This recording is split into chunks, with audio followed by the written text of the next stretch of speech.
चलिए आज हम लोग शुरुआत करते हैं धन के एक अलग पड़ाव में। कल हम लोगों ने हिंदू लगन के बारे में विस्तार से चर्चा की। आज हम कुंडली में अन्य सिचुएशंस के ऊपर भी डिस्कस करेंगे कि जीवन में धन कैसे आता है। तो पहला स्टेप, पहला सूत्र लिखो। यदि कुंडली में कोई ग्रह उच्च का हो जाए, कोई भी ग्रह उच्च का हो जाए, वो ही ग्रह धन देने में सक्षम होता है। कोई भी ग्रह अगर उच्च का होगा तो वो धन देने में सक्षम होगा। बस ध्यान ये रखना है, ग्रह जब उच्च अवस्था में हो, उसकी ये उच्च अवस्था भंग ना हो रही हो, क्योंकि उच्च ग्रह बहुत जल्दी डेंट खा जाता है। उच्च राशि में बैठा हुआ ग्रह बहुत जल्दी डेंट खा जाता है। अगर कुंडली में उच्च का ग्रह है और अगर वो बिल्कुल सेफ है तो निश्चित रूप से वो अकेला ग्रह आपको बहुत धन देने में सक्षम होता है। दूसरा, किसी भी प्रकार का राजयोग यदि कुंडली में बन रहा है, किसी भी प्रकार का राजयोग कुंडली में बन रहा है, तो व्यक्ति को बहुत ज्यादा धन प्राप्त होने का योग बनता है। किसी भी प्रकार का नीच भंग राजयोग या विपरीत राजयोग बन रहा हो तो जीवन में बहुत धन आता है। यदि कुंडली में पंच महापुरुष राजयोग बन रहा हो या कुंडली में गज केसरी योग बन रहा हो, धर्मा कर्माधिकारी योग, लग्नाधिपति योग, ये सारे के सारे वो योग हैं जो इंसान को अच्छी मात्रा में धन देने में सक्षम है। तो ये मैंने आपको कुछ कॉम्बिनेशंस बताए हैं, जो कॉम्बिनेशन अगर कुंडली में मिल जाए तो समझो कि व्यक्ति के पास धन तो आएगा। अब इनमें जो सबसे इंपॉर्टेंट बात है वो है राजयोग के बारे में। कुंडली में राजयोग किसी भी नेगेटिव सिचुएशन को ओवरराइड कर जाते हैं। नेगेटिव सिचुएशन का मतलब, जैसे हम कहते हैं कि राहु और सूर्य एक साथ नहीं होने चाहिए, राहु चंद्रमा एक साथ नहीं होने चाहिए, नहीं तो गुरु ग्रह कमजोर हो जाता है, या गुरु ग्रह नीच का नहीं होना चाहिए। हम तरह तरह की चीजें हमने देखी, पर इन सब में ऊपर अगर कोई भी कुंडली में राजयोग का निर्माण किसी प्रकार से भी हो जाए तो फिर मेरे भाई, कोई सिचुएशन बन जाए, व्यक्ति के पास धन बहुत आता है। जैसे हम कहते हैं कि चंद्रमा धन की लिक्विडिटी का प्लेनेट है, और अगर कुंडली में राजयोग बन जाए, चंद्रमा बेशक नीच राशि में बैठा हो, फिर भी ये समझिएगा बहुत पैसा आता है। तो मैं बहुत सारे नेताओं को जानता हूं जिनके चंद्रमा नीच राशि में बैठे, और आपको बताने की जरूरत नहीं कि हमारे देश के नेता कितने अमीर होते हैं, ये कहने सुनने की जरूरत नहीं। तो इसका मतलब वो सूत्र काम नहीं किया। तो जब हम कहते हैं चंद्रमा हमारी लिक्विडिटी का प्लेनेट है, इसका मतलब हम कह रहे हैं ये साधारण कुंडलियों पर ये रूल इंप्लीमेंट होता है, पर जो राजयोग वाली कुंडलियां होती हैं उनमें ये रूल इंप्लीमेंट नहीं होता है, बल्कि चंद्रमा का नीच राशि में होना, चंद्रमा का कमजोर होना बेनिफिशियल हो जाता है। थोड़ा बहुत गुरु ग्रह का दुष्प्रभाव में होना बेनिफिशियल हो जाता है। यही कारण है कि हमारे ज्योतिष के विद्यार्थी कंफ्यूज हो जाते हैं। जब वो बेसिक ज्योतिष में सीखते हैं कि भाई जो धन का कारक ग्रह है वो बृहस्पति है, लिक्विड कैश का चंद्रमा है, शुक्र है, और जब वो नेताओं की कुंडलियों में, बड़े बड़े अफसरों की कुंडलियों में देखते हैं कि ये ग्रह पिटे पड़े हैं, तो वो सोचने पर मजबूर हो जाता है यार ये फिर प्रॉब्लम क्या हो। हमारे नेताजी का तो चंद्रमा भी पिटा पड़ा है, शुक्र भी पिटा पड़ा है।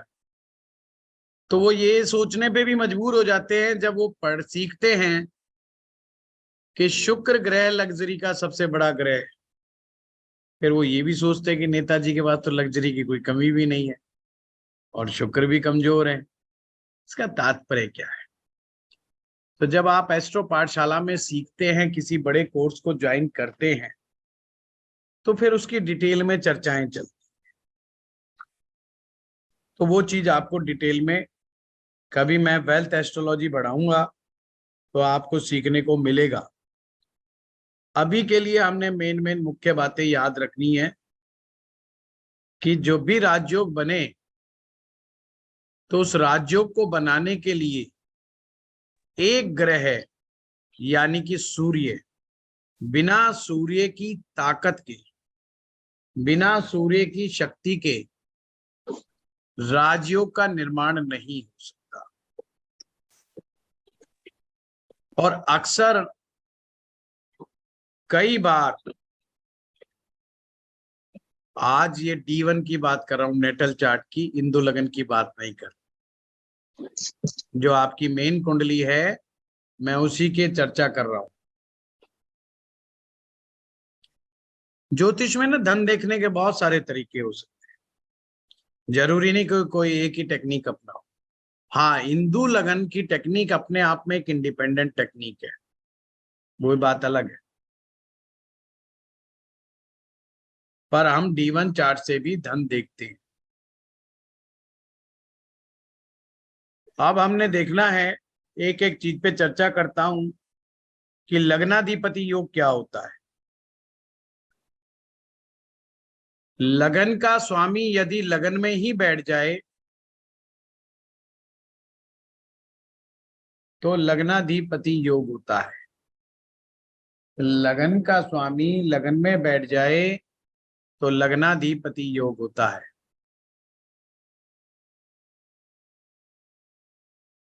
ये धन का बहुत अच्छा योग है। यानी आपकी कुंडली में जो भी लगन है, उस लगन का स्वामी अगर फर्स्ट हाउस में ही बैठ जाए तो आपने लग्नाधिपति योग मानना है। लग्नाधिपति योग जब बन जाए तो ध्यान ये रखना कि ये पाप कर्तरी में ना हो। पाप कर्तरी क्या होता है? जब उसके राइट और लेफ्ट दोनों तरफ अशुभ ग्रह बैठ जाएं तो उसे पाप कर्तरी कहते हैं। जैसे मैं अभी बना के दिखाता हूं आप लोगों को, स्क्रीन पे लेके जाता हूं। जैसे सिंह लगन की कुंडली है और सूर्य यहां पर ही बैठ जाए फर्स्ट हाउस में, सिंह लगन की कुंडली हो, लगन का स्वामी सूर्य ये फर्स्ट हाउस में बैठ जाए तो इसे हम कहेंगे लग्नाधिपति योग। लग्नाधिपति योग। तो टर्म्स एंड कंडीशंस क्या यूज होगी? सेकंड हाउस में और 12वें भाव में कोई पाप ग्रह ना बैठे, यानी उसका कोई शत्रु ना बैठे। जो ग्रह लगन में बैठा हुआ है उसके दोनों तरफ कोई शत्रु ग्रह ना बैठे, यानी सेकंड में, यानी कि कन्या राशि में जैसे यहाँ शनि बैठ जाए, 12वें भाव में राहु बैठ जाए, या वाइस वर्सा, दूसरे में राहु बैठ जाए, 12वें में शनि बैठ जाए, कुछ भी इस तरह का कॉम्बिनेशन होगा तो ऐसा लग्नाधिपति काम नहीं करके देता। आप लोग राजयोग तो सीख लेते हो, बड़े अच्छे अच्छे सुंदर योग तो याद कर लेते हो, पर उससे इंपॉर्टेंट, ज्यादा इंपॉर्टेंट ये है कि ये इसकी टर्म्स एंड कंडीशंस क्या हैं फुलफिल होने के लिए, यानी कि राजयोग या योग के फलित होने की क्या क्या शर्तें हैं, वो बहुत जरूरी है। अगर वो मालूम ना हो तो सारी कहानी फेल हो जाती है, प्रेडिक्शंस टोटल गलत हो जाती है। ये नोट कर लिया आप लोगों ने, समझ गए इसको? Yes sir. जी सर। अगला समझते हैं। दूसरा योग है गज केसरी योग। जब गुरु और चंद्रमा, गुरु ग्रह है और चंद्रमा ग्रह है, दोनों एक साथ बैठ जाएं, गुरु और चंद्रमा एक साथ बैठ जाएं या एक दूसरे से केंद्र में हो,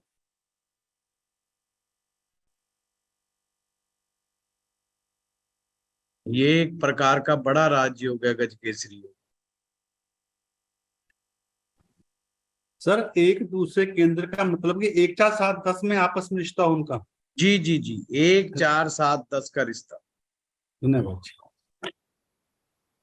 अब इसकी नियम और शर्तें बहुत इंपॉर्टेंट है। पहला नियम और शर्त है कि दोनों में से कोई एक ग्रह स्वग्रही या उच्च का होना चाहिए। दोनों में से एक ग्रह स्वग्रही या उच्च का होना चाहिए। शर्त नंबर 2, दोनों में से कोई भी ग्रह कमजोर नहीं होना चाहिए। तीसरा, दोनों में से किसी के साथ भी कोई पाप ग्रह जैसे राहु, शनि या केतु नहीं बैठना चाहिए। राहु केतु शनि कोई भी ना चंद्रमा के साथ बैठा हो ना गुरु के साथ बैठा हो। अगली शर्त, ये कॉम्बिनेशन छठे भाव में, 8वें भाव में, 12वें भाव में नहीं होना चाहिए, यानी ये कॉम्बिनेशन 6 8 12 में ना हो। अगर यहां पर होता है तो भी ये कॉम्बिनेशन कोई खास काम नहीं करता।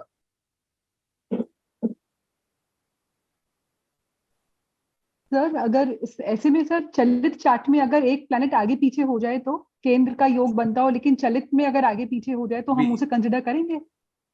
चारू जी, आप क्वेश्चन ही गलत पूछ रहे हैं। पहले तो गलत टाइम पे पूछ रहे हैं और फिर अभी गलत सॉरी पूछ रहे हैं। सर। क्वेश्चन भी गलत है ये।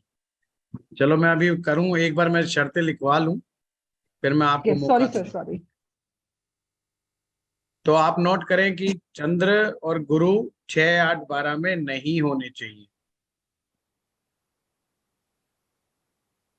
अगर ये गज केसरी योग इन सभी शर्तों को फलीभूत करता है तो गज केसरी योग माना जाएगा। मैंने अभी लिखवाया है, आप कह रहे हो मून कंबस्ट हो, तो मैंने अभी लिखवाया ना कि दोनों में से कोई भी ग्रह कमजोर नहीं होना चाहिए। कमजोर ग्रह का मतलब कोई भी नीच का नहीं होना चाहिए, कोई भी अस्त नहीं होना चाहिए, कोई भी पाप ग्रह के साथ नहीं होना चाहिए। गज केसरी योग की यह पहचान होती है कि ऐसे व्यक्ति का पिता भी धनाढ्य होता है या कोई प्रसिद्ध व्यक्ति होता है, या तो दोनों बातें मिलेंगी, पिता धनाढ्य भी होगा, प्रसिद्ध व्यक्ति भी होगा, और अगर वो धनाढ्य ना भी हो तो कम से कम वो प्रसिद्ध व्यक्ति जरूर होगा। तो समझे कि गज केसरी योग फलित हो रहा है।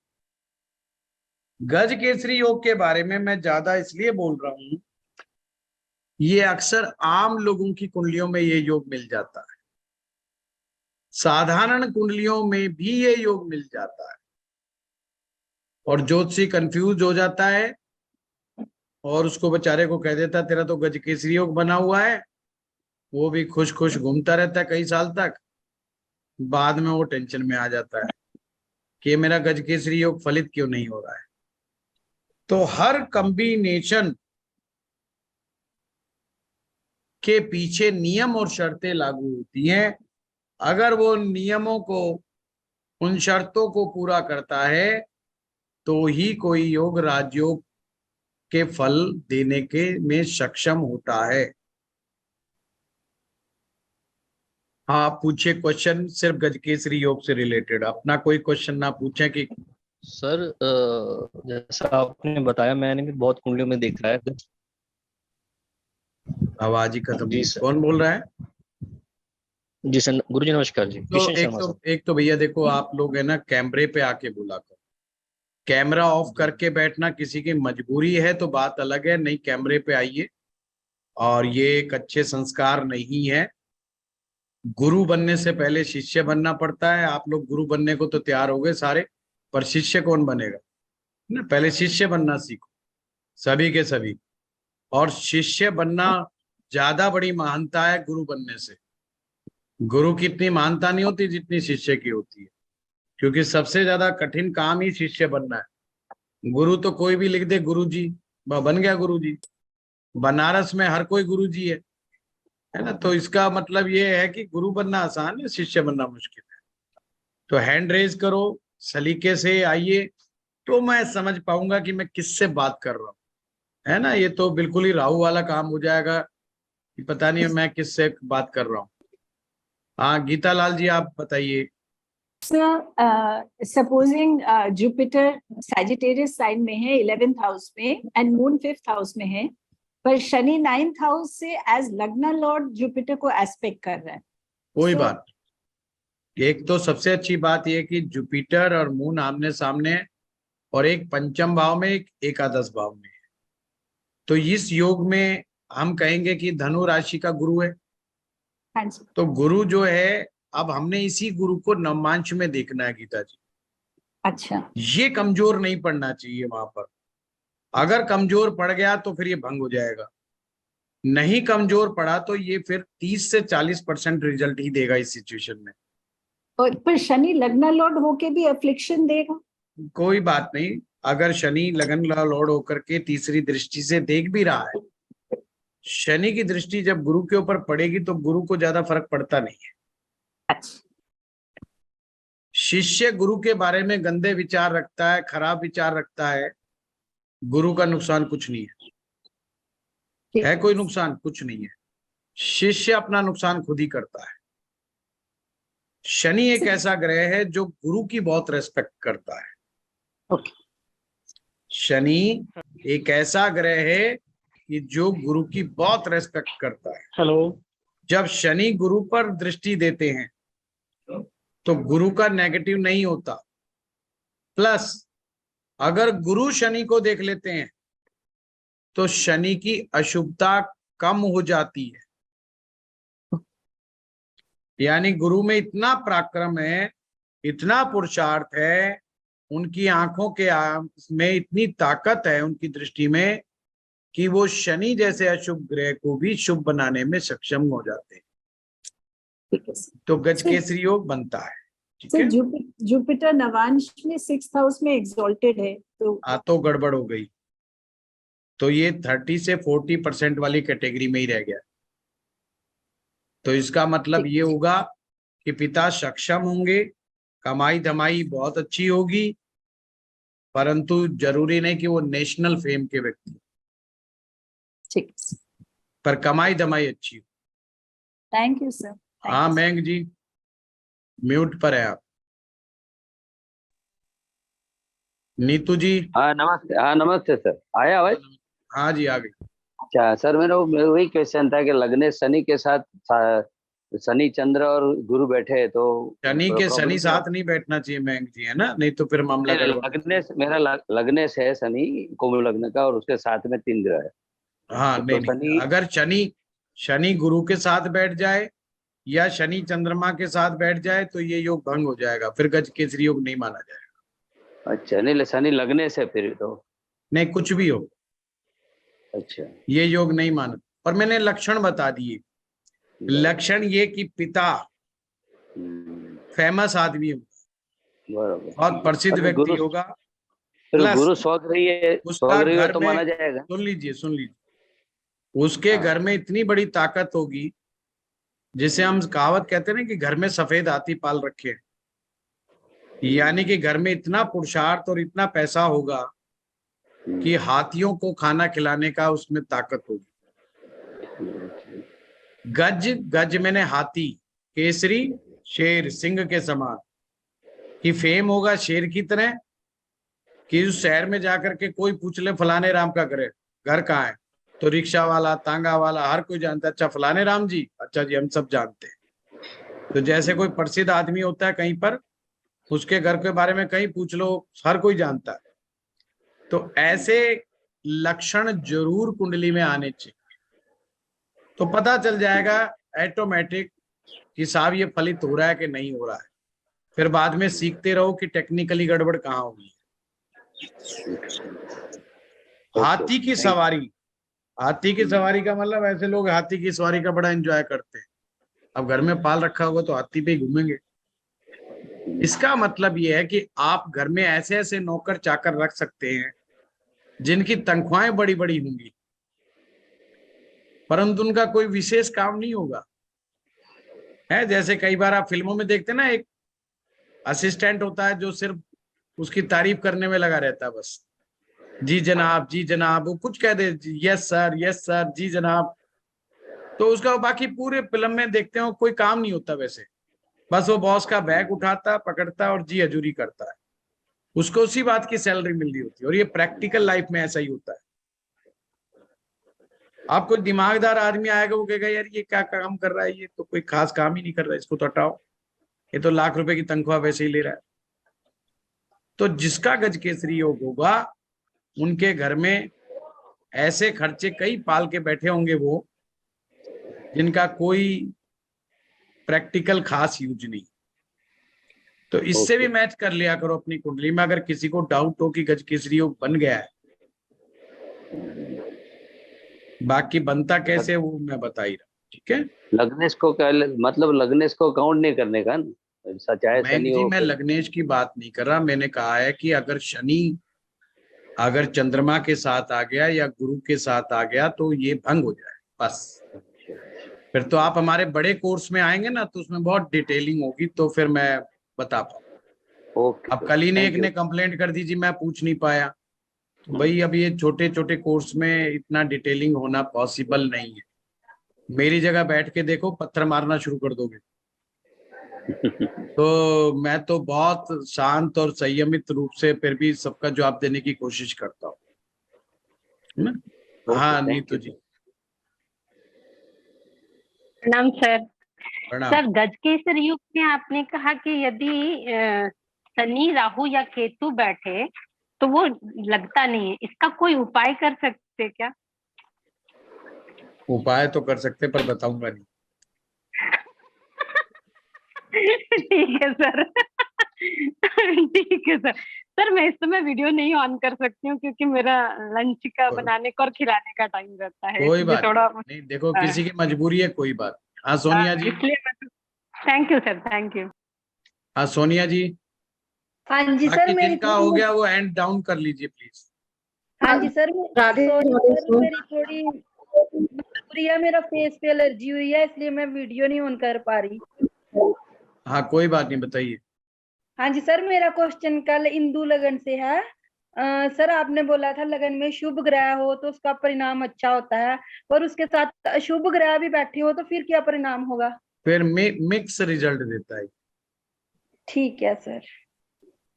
हाँ सोनिया जी, दूसरे Sonia ji. Okay, Radhe Radhe sir.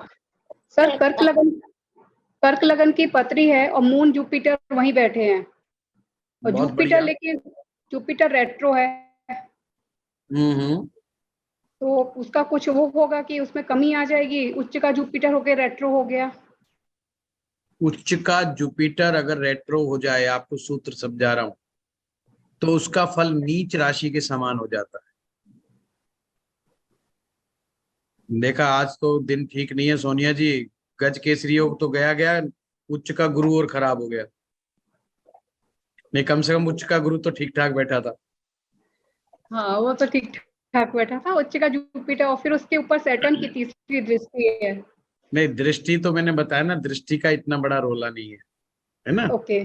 Problem ये है कि अगर ग्रह उच्च का हो और वो वक्री हो जाए, खास करके गुरु लगन में बैठ के, कर्क लगन में, तो गुरु के नीच राशि के रिजल्ट मिलने लग जाते, तो उसके उच्च वाले परिणाम नहीं प्राप्त होते।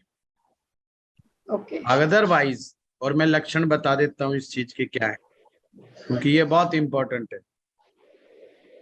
अभी आपकी एज 32 साल तो क्रॉस कर गए होंगे आप। नहीं, ये मेरा नहीं है, मेरे बच्चे का है। बच्चे का है? अच्छा ठीक है, तो कोई बात नहीं। तो उनके गुरु को ठीक बनाने का प्रयास कीजिए। देखिए, अगर ये गुरु और चंद्रमा कर्क लगन में अगर इकट्ठे फर्स्ट हाउस में बैठ जाए, तो ये बहुत बड़ा महायोग है। वो व्यक्ति संसार में भगवान की तरह पूजा जाता है। ये समझ लीजिए, इतना बड़ा योग है, और वो इतना नेम फेम कमाता है व्यक्ति, जैसे लोग उनके दर्शन पा करके ना ऐसा महसूस करते हैं जैसे भगवान के दर्शन हो गए। तो इट्स वेरी गुड योग, बट हाँ, वक्री गुरु के साथ ठीक नहीं है। हाँ नैना जी, आप बताइए। तो सर उसके लिए क्या कर सकते हैं, वो तो बता दीजिए।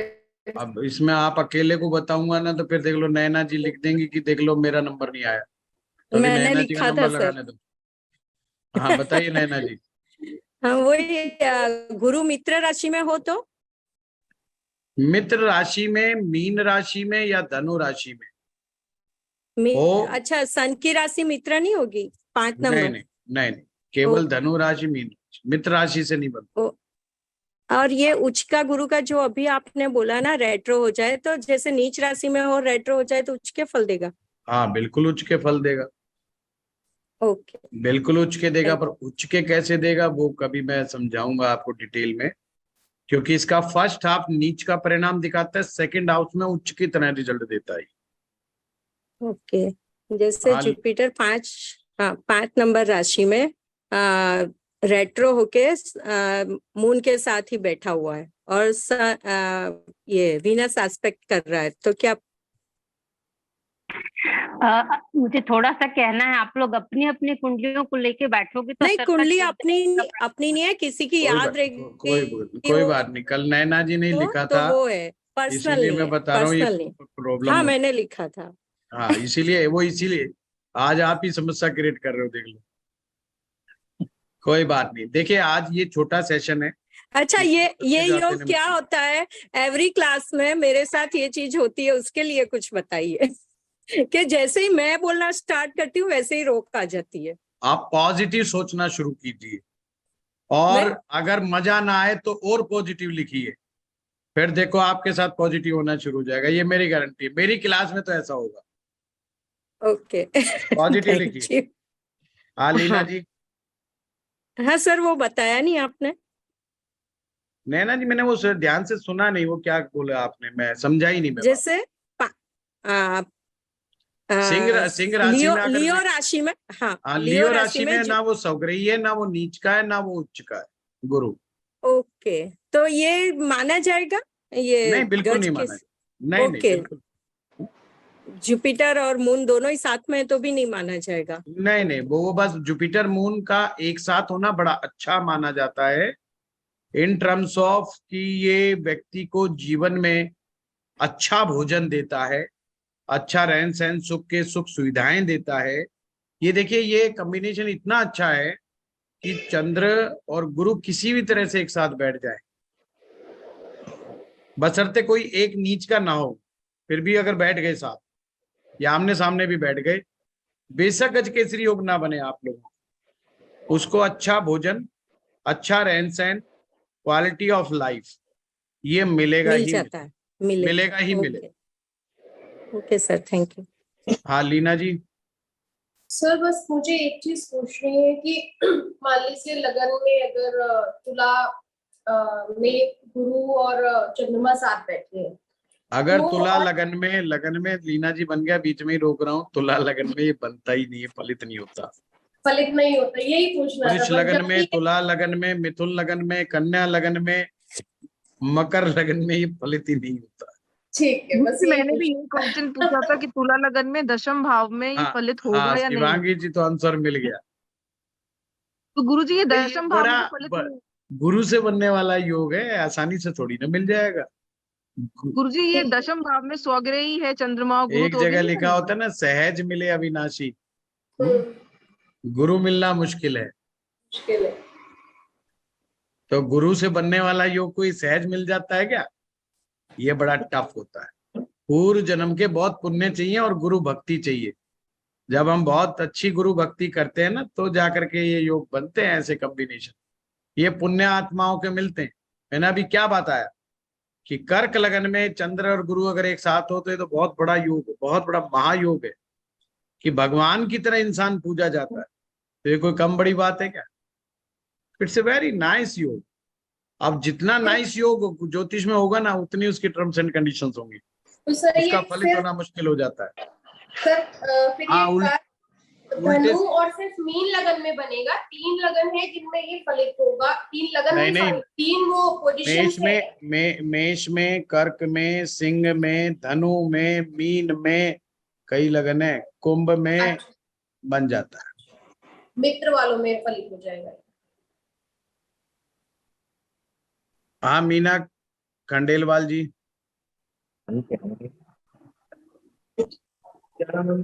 सर जी प्रणाम।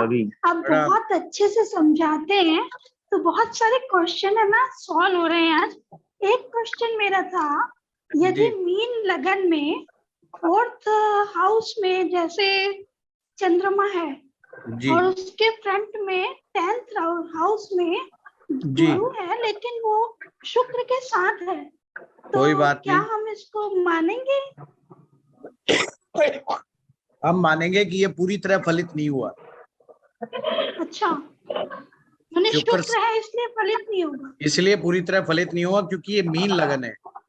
मीन लगन के अंदर 2 रीजन हो गए यहाँ पर। एक तो गुरु यहाँ पर स्वग्रही हो गया दशम भाव में, हाँ वही तो ये सोच रही थी मैं। केंद्राधिपति 2 योग दोष फंस गया इसमें।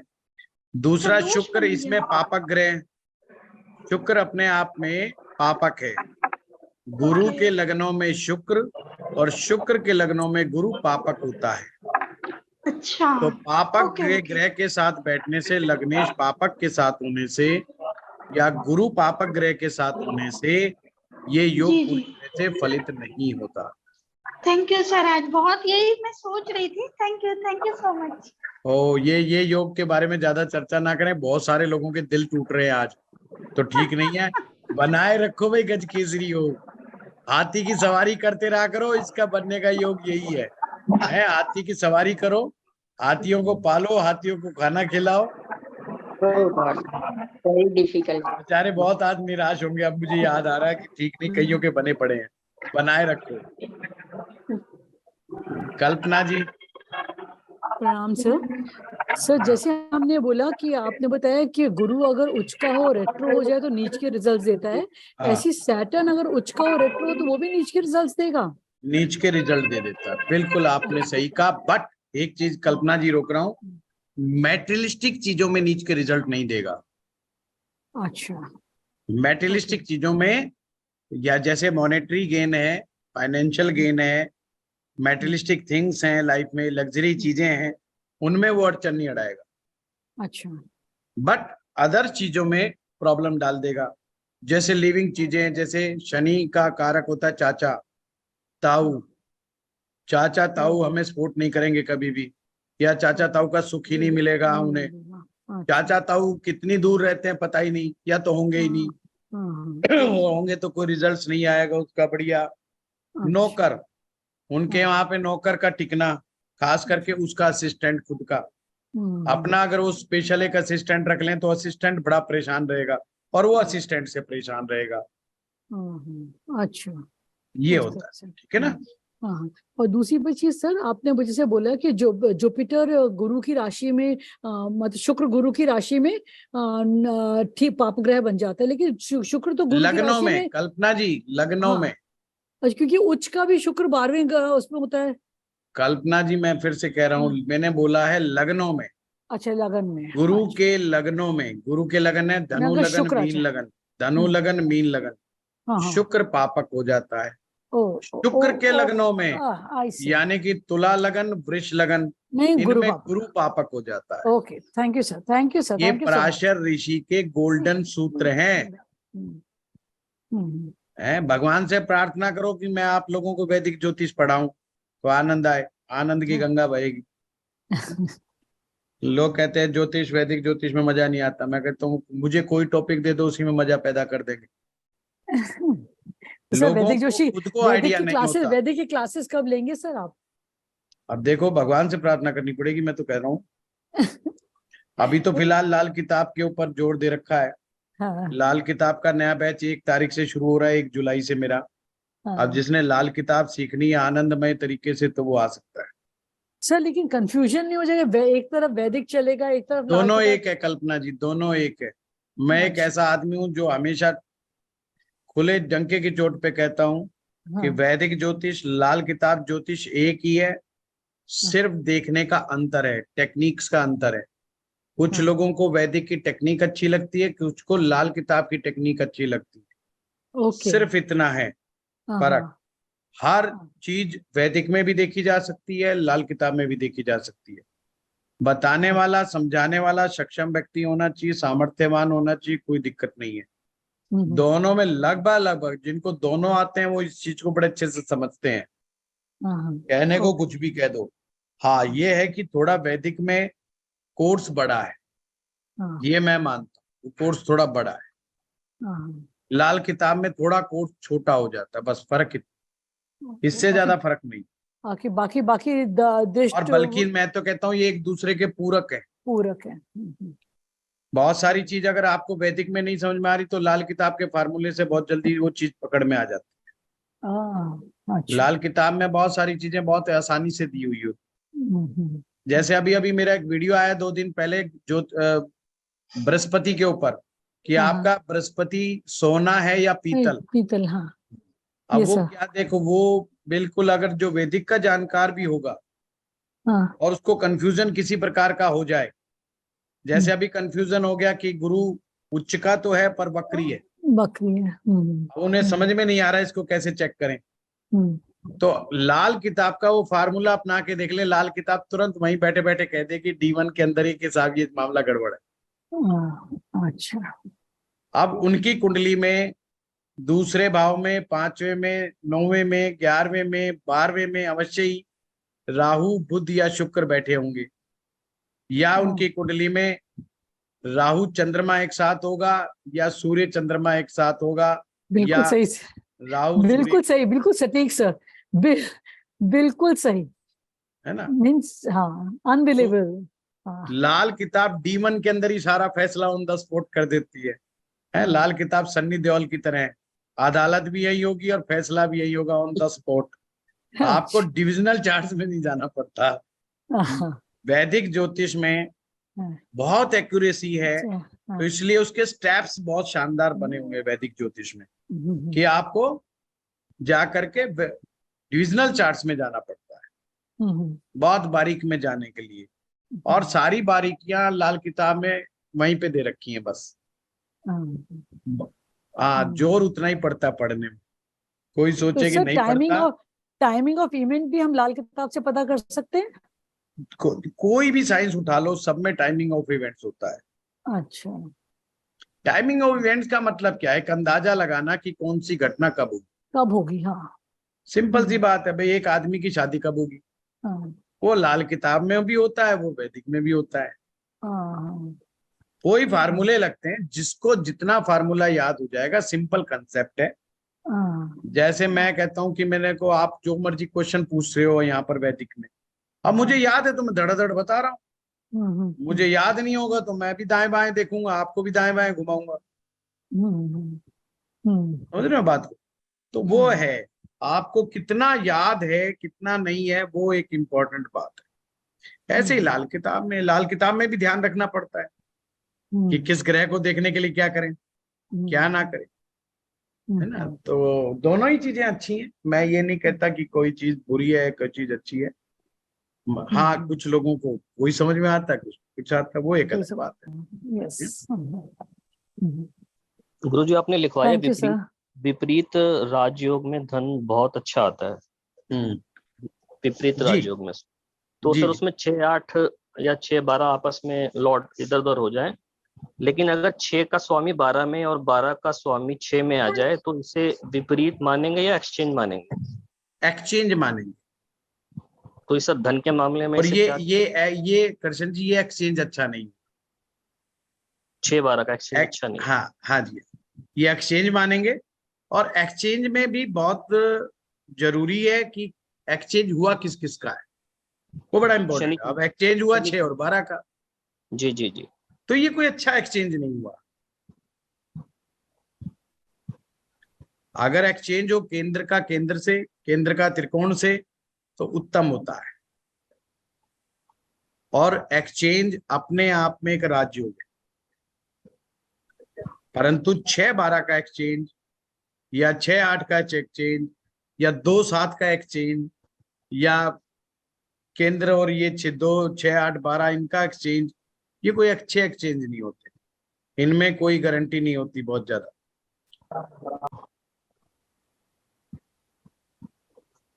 ठीक है, ठीक है सर, शुक्रिया। और विपरीत राजयोग भी भैया एड़ियां रगड़वा रगड़वा करके देता है, उसका कोई वैसे ही मजा नहीं आता इतना ज्यादा, आदमी को स्ट्रगलफुल सिचुएशन में ही देता रहता है। सर उसमें भी अगर शनि चंद्रमा हो तो और भी ज्यादा खराब है माना जाएगा। हाँ, मन को खराब तो कर ही दिया शनि चंद्र ने जी। आदमी का मन ही जब खराब हो गया तो फिर बेचारा क्या करेगा। शनि चंद्र का देखा जाता है, शनि चंद्र राजयोग भी हो सकता है, पर बहुत डीप साइंस है, टाइम लगेगा मुझे बताने में। अदरवाइज शनि चंद्रमा का अगर कॉम्बिनेशन कहीं पर भी हो जाए तो केतु उसका वैसे ही बिगड़ जाता है। और केतु अगर बिगड़ जाए तो केतु अपने आप में सेल्फ ब्रांड है, यानी लोग उस पर यकीन इतना नहीं कर पाते। तो वो अगर वो किसी को कन्विंस करने की कोशिश करता है तो बहुत ज्यादा कन्विंस वो कर नहीं पाता चीजों के मामले में। तो कई ये रीजन होता है। हाँ नीरज जी।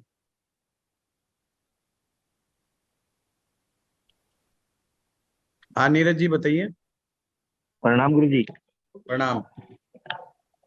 गुरु जी, कर्क लगन में गजकेसरी योग में अगर ये पाप का 3 में चला जाता है तो 20 का रिजल्ट जो है बताया वो ना, मैं तो एग्जाम्पल से इधर रहा है कि किसी भी तरह पाप कर्त्री नहीं होना चाहिए। कर्क लगन में भी? हाँ, कर्क लगन में भी पाप कर्त्री में नहीं होना चाहिए। तो भगवान जी की नहीं, भगवान जी की तरह नहीं होगा, फिर वो कम पड़ जाएगा या बिल्कुल ही नहीं होगा? हाँ नहीं, ये देखना पड़ता पाप कर्त्री भी अगर राइट एंड लेफ्ट दोनों साइड में, क्या शनि और राहु बैठ गए क्या? नहीं, मैं तो अपनी नॉलेज के लिए पूछा था, बात आगे ऐसा तो मैंने कुंडली देखी नहीं है। हाँ नहीं, फिर भी ये पाप कर्त्री जो है डाउन बहुत कर देता है और एक कॉम्बिनेशन। अभी था, एक क्वेश्चन में और था, जैसे 6-8-12 का तो एक्सचेंज था, अगर 6 का यानी कि इसमें 6-8 त्रिक में से किसी का केंद्र से यानी कि एक्सचेंज होता है तो अच्छा एक्सचेंज नहीं, त्रिक भाव का केंद्र से एक्स्ट्रा एक्सचेंज नहीं है? नहीं। जी गुरु। 11-12 का भी नहीं गुरु जी, 11-12 का डिपेंड करता है हाँ कुमुद जी। सर मेरा क्वेश्चन लग्नाधिपति योग के बारे में है। हाँ बताइए। लगन 6 नंबर का कन्या लगन, बुध जी बैठे हैं, बुध है वहां पर जी और मगर उसके एक साइड में शनि है 7 जी नंबर के उच्च के, जी जी और दूसरी साइड 5 नंबर पे सूर्य, शुक्र और मंगल है। हाँ जी। उसको कैसे देखेंगे? पहली बात तो यहाँ पे कहूं कि ये लग्नाधिपति योग कम से कम 60 से 70% बन गया। ये पूरी तरह असर नहीं हुआ क्योंकि शनि उसका मित्र है, तो जो राइट हैंड साइड है वो पूरी तरह पाप कर्तरी नहीं बना, तो इसे बोलेंगे हम अर्ध पाप कर्तरी। इसको परेशानी मंगल से आएगी, मंगल जो 12वें में बैठा।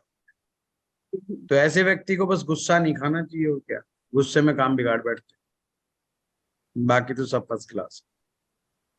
इसका कोई उपाय सर? उपाय की बात तो अलग होगी।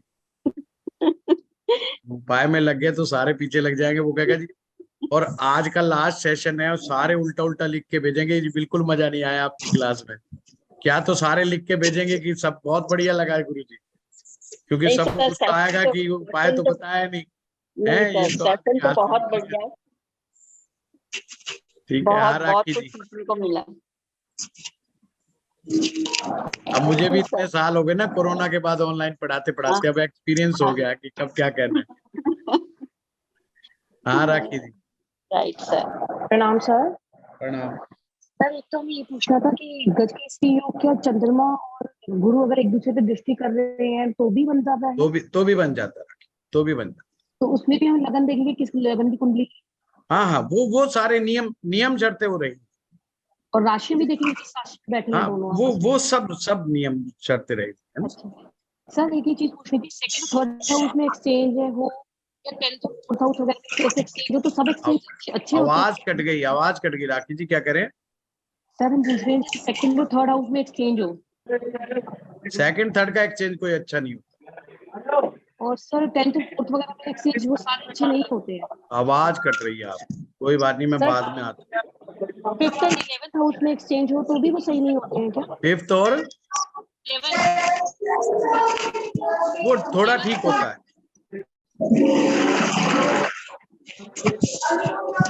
Thank you.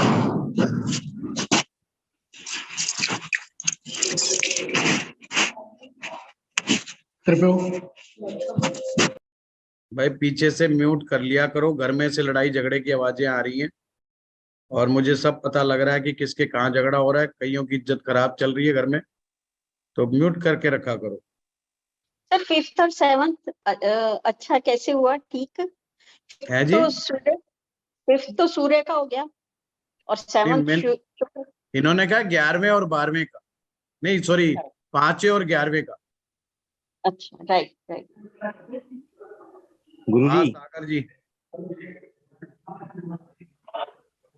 प्रणाम। प्रणाम। जिनके हो गया वो अपने आप को हैंड डाउन कर लीजिए।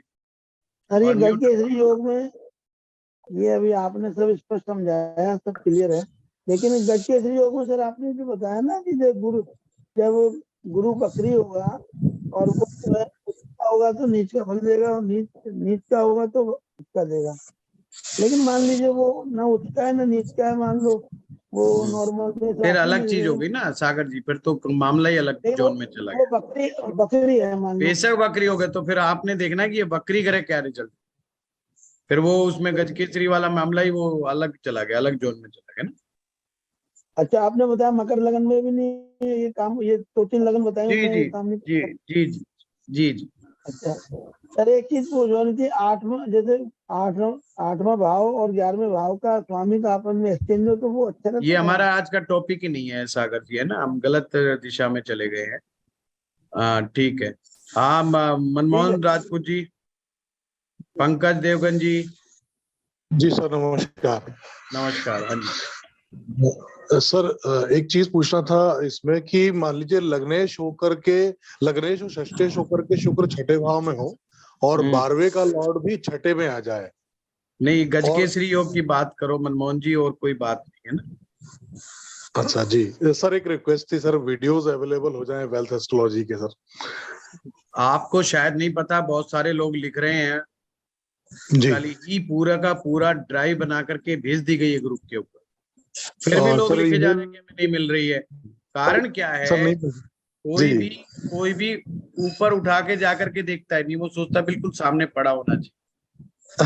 दोबारा भिजवा सर, दूंगा, ड्राइव बना जी, जी। करके कल ही भेज दिया गया था, और उससे पहले भी एक बार ड्राइव भेजा गया था, फिर भी मैंने जी। अपने स्टाफ को कहा, कल मैंने कहा फिर दोबारा भेजो भाई, लोगों को पता नहीं चला। जी सर, ईमेल अपडेट कर दिया था उसमें, लेकिन एक बार नहीं, ईमेल के अलावा भी ईमेल वाला मामला अलग था, कुछ लोग जी, अपडेट नहीं कर पा रहे थे, इसलिए हमने ड्राइव बना करके ही डाल दिया कि ड्राइव में कोई भी ले सकता है उसको।